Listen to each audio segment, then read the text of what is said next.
여러분, 안녕하세요. 오늘 우리가 살펴볼 이 자료 정말 흥미롭습니다. 자연의 패턴을 이해하는 것이 어떻게 지속 가능한 설계, 그러니까 흔히 말하는 퍼머컬처의 원리를 푸는 완벽한 마스터키가 되는지 파헤쳐 볼 건데요. 우리가 사는 이 세상이 대체 얼마나 정교하게 연결되어 있는지 그 생명의 거미줄 속으로 함께 들어가 보시죠. 본격적인 이야기에 앞서 알베르트 아인슈타인의 명언을 하나 짚고 넘어가고 싶네요. 자연을 깊이 들여다보세요. 그러면 모든 것을 더 잘 이해하게 될 것입니다. 참 묵직하죠? 오늘 우리가 왜 이렇게 자연의 복잡하고 정교한 디자인을 돋보기로 들여다보듯 관찰해야 하는지 그 이유를 아주 완벽하게 설명해주는 문장입니다. 우리가 배워야 할 모든 시스템의 해답, 사실 그건 전부 자연 속에 숨어 있거든요.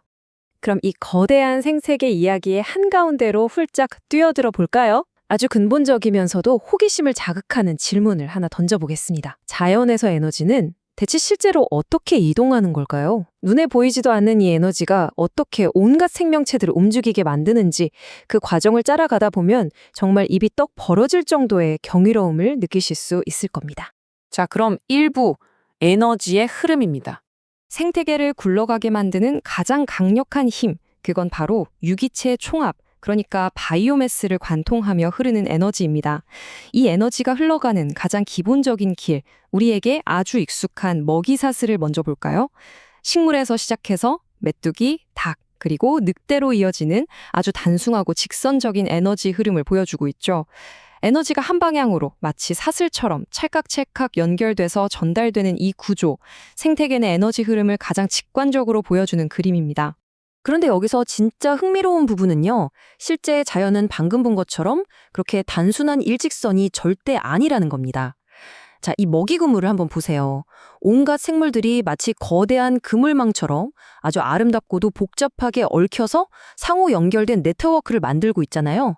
사실 이 복잡성이야말로 생태계가 웬만한 위기나 타격에도 끄떡없이 버티게 해주는 진짜 핵심 비결입니다. 자, 이제 에너지가 위로 올라갈수록 대체 무슨 일이 벌어지는지 그 구조를 한번 살펴볼까요?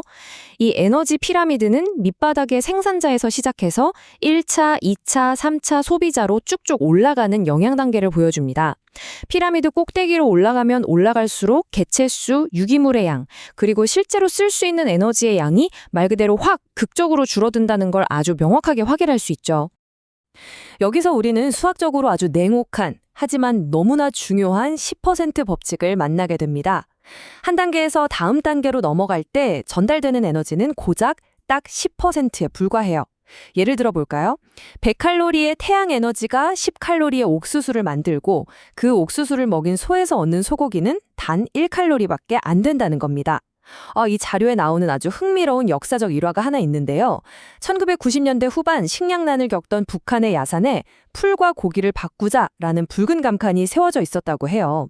사람이 못 먹는 풀을 소한테 먹여서 에너지를 극대화하자는 건데 어떻게 보면 이 가혹한 에너지 피라미드의 생존 공식을 아주 정확하게 꿰뚫어 본 문구였던 셈이죠. 이어서 2부 생태계의 구조로 넘어가 보겠습니다. 날 것 그대로의 에너지가 어떻게 흐르는지 감을 잡았으니까 이제 생명체들이 이 힘을 붙잡아서 쓰기 위해 스스로를 어떻게 조립해 나가는지 볼 차례입니다. 생명체들은 생각보다 훨씬 더 체계적으로 모여요. 먼저 혼자서도 잘 사는 하나의 생물체, 즉 개체에서 출발합니다. 얘네들이 모이면 개체군이 되고요. 또 이 다양한 개체군들이 모여서 군집을 이룹니다. 이 군집이 주변 환경이랑 투닥거리며 상호작용을 시작하면 그게 바로 생태계가 되는 거죠. 그리고 결국 이 모든 게 하나로 합쳐져서 지구 전체를 아우르는 거대한 생태권으로 확장됩니다. 아주 깔끔한 빌드업이죠. 다음으로 3부 생태학적 변화의 역동성입니다. 방금 본 그 복잡한 구조들이 어떻게 안정을 착실하게 유지하면서도 피할 수 없는 변화들에 대처하는지 한번 볼까요? 생태계는 진짜 살아있는 기계 같아요.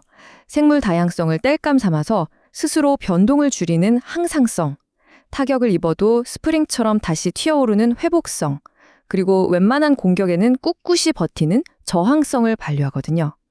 근데 조심해야 할 게 있습니다. 이 모든 방어 기제는 철저하게 생태학적 수용력이라는 아주 엄격한 한계치 안에서만 작동해요.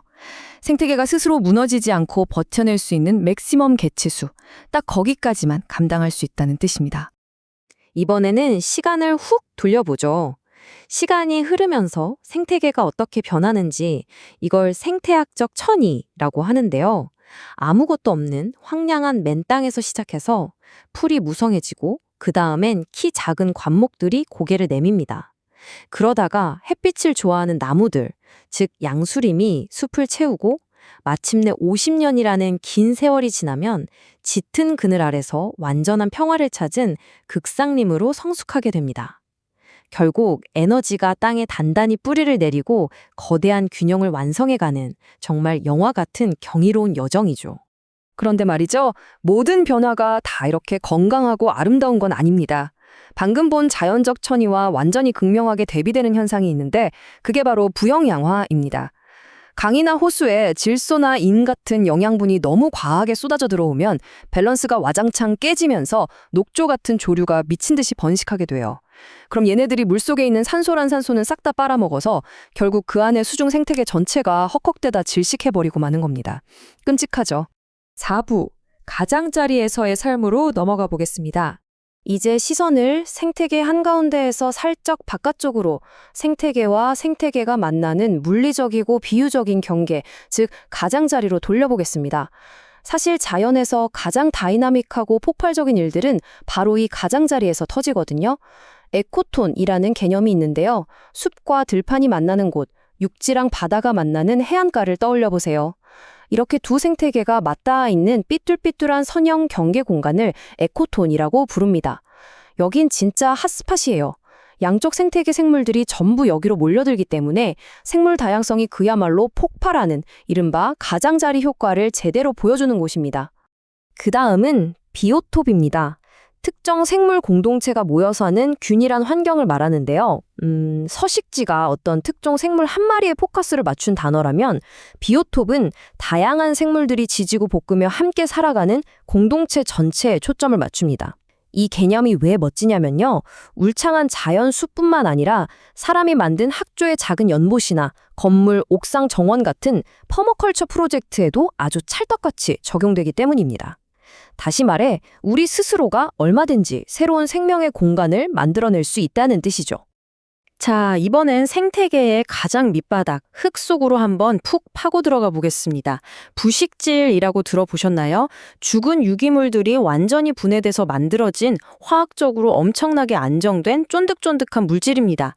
이 부식질은 그냥 흔한 거름 같은 게 절대 아니에요. 흙 알갱이들을 아주 건강한 덩어리로 꽉 묶어주고 물기도 촉촉하게 머금고 있어서 우리 생태계의 가장 밑바탕을 정말 콘크리트처럼 튼튼하게 다져주는 1등 공신입니다. 마지막으로 5부, 관계와 필수적인 역할들입니다. 이 복잡무쌍하고 거대한 생태계가 와르르 무너지지 않도록 각각의 생물들이 어떻게 자기만의 전문적인 역할을 해내고 있는지 살펴볼까요? 크게 4가지 상호작용이 있는데요. 먹이나 집을 두고 치열하게 싸우는 경쟁, 서로 잡아먹히고 먹는 포식, 남의 몸에 슬쩍 얹혀 사는 기생, 그리고 서로 윈윈하며 돕고 사는 공생이 있습니다. 겉보기엔 매일 치고받고 싸우는 것 같지만 여기서 잊지 말아야 할 진짜 중요한 사실이 있어요. 아주 길게 멀리서 바라보면 이 거대한 생태계 전체는 결국 서로를 살려주는 공생이라는 단단한 끈으로 가장 강력하게 엮여 있다는 겁니다. 여기서 우리가 꼭 짚고 넘어가야 할 아주 치명적인 포인트, 바로 일반종과 특이종의 차이입니다. 웬만한 환경에서도 무던하게 척척 적응 잘하는 일반종들과 달리 특정 환경이나 딱 한 가지 먹이만 고집하는 특이종들은 어떨까요?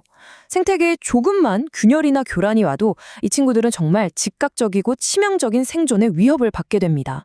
보호가 시급한 녀석들이죠.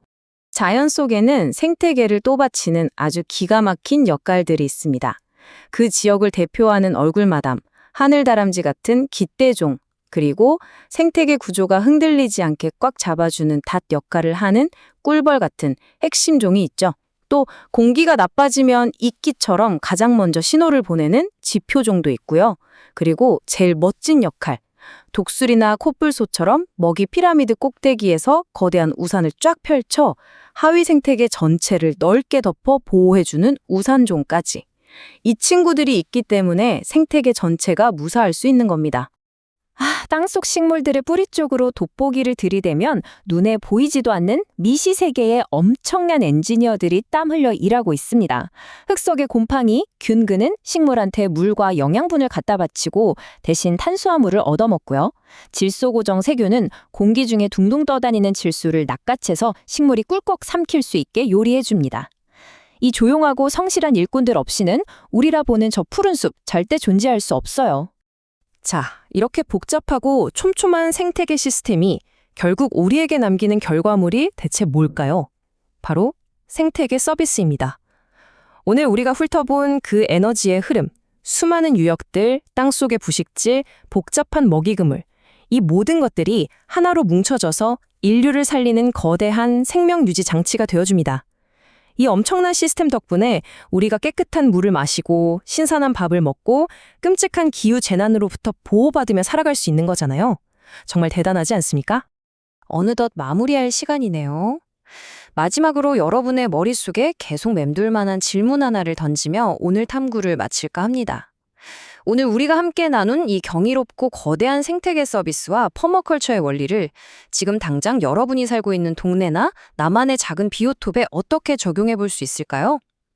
이 설명이 끝나면 한번 문을 열고 나가서 내 주변의 자연을 가만히 관찰해 보세요. 진짜 배움은 바로 여러분의 작은 실천에서부터 시작되니까요. 지금까지 함께 해주셔서 감사합니다.